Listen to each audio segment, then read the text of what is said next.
G'day you mob, and welcome back to the Pouch series that I'm doing with my friends Greg and Jake from the podcast called The Pouch, all about Australian politics.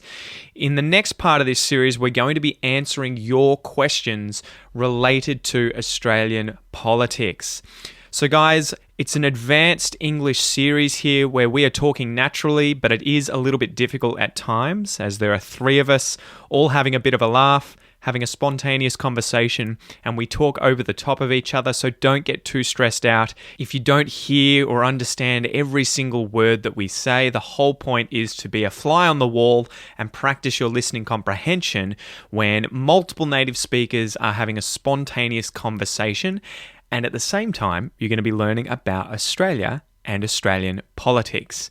So guys, without any further ado, tap the Karawong and let's get into it. Greg, what's going on with China and the Australian government? Oh, geez. There's a hot potato for you. I actually scripted it in today's in tonight's show, Greg. So if you want to jump into that, we can end after this one. But I would love to touch on what's going on there with what's happened. You don't have to give your views on it if you don't want to, be assassinated. But yeah, look, essentially, I suppose at the moment it's obvious that so many countries are beholden to China and their economies are basically reliant on China to get up to that surplus or to get some money in that they've already spent.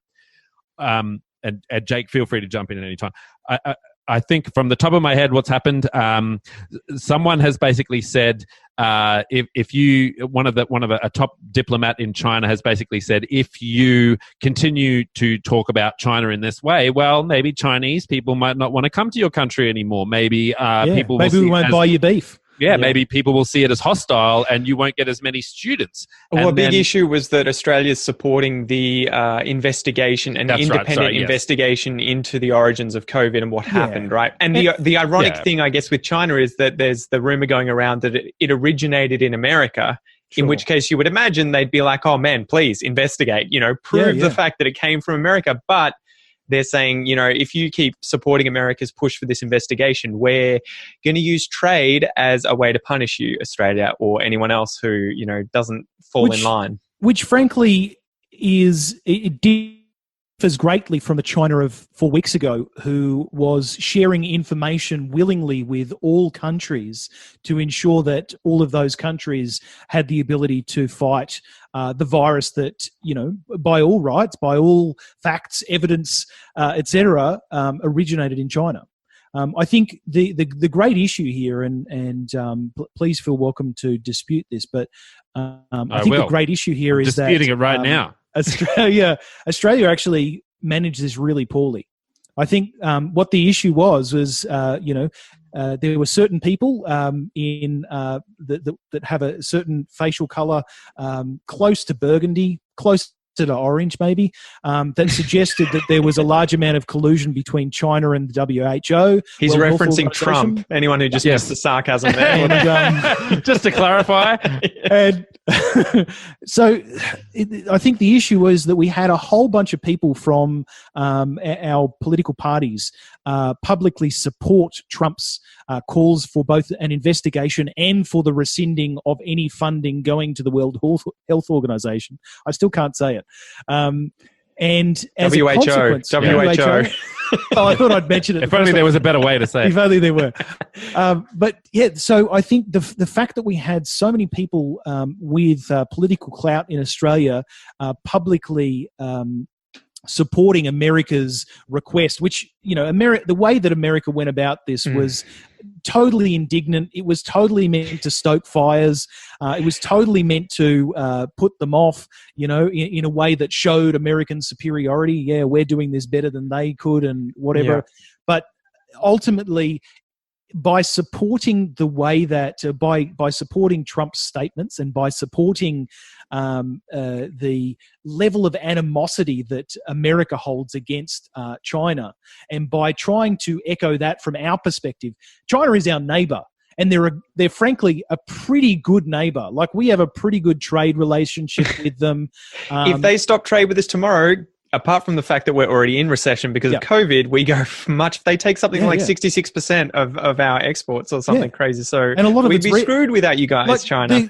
Historically, the stuff that China buys from any country are stuff that you dig out of the ground. Mm-hmm. They don't, they have the most immense manufacturing sector that there is. The whole premise of the Opium Wars was, the UK trying to, and America trying to sell stuff. Hey, here's all this stuff that we make, guys. Just buy it from us. And China's saying, no, we got no need for it. We make it all here. We'd prefer that our population buys from the stuff that we already have. Yeah, exactly. Just sell us the raw materials, please. Exactly. But we did send a please explain though. Like we did say, hey, we did sort of go, what is this coercion? What is this, economic coercion that you're trying to pull off? No, exactly. I think ultimately we could have gone about it in a significantly better way by saying, not, hey guys, you've done something wrong here. We want to make sure that you are publicly shamed and blamed for this. Instead of doing that, because that, that's political point scoring. It doesn't get you anywhere, and it certainly doesn't get you to a position where collectively, as a planet, you are better at addressing these same sorts of things that are bound to crop up in the future. So the way that it could have been done better is to say, hey, we want to make sure that, if an epidemic occurs, if a virus, jumps an animal species into a human species and has the opportunity to propagate, we want to make sure that if that is identified, that we appropriately handle it in the future, vastly better than we did. So that so that much fewer people die, so that far fewer countries see the spread of it. So the global economy doesn't lose $6 trillion. Exactly. Had they done it like that, we need to learn from we need to learn lessons out of that instead of just, hey guys, you suck, you did a bad thing to the planet. Yeah. I feel like we would be in a vastly better situation. But we've got people who like to score political points because, it's easy sometimes.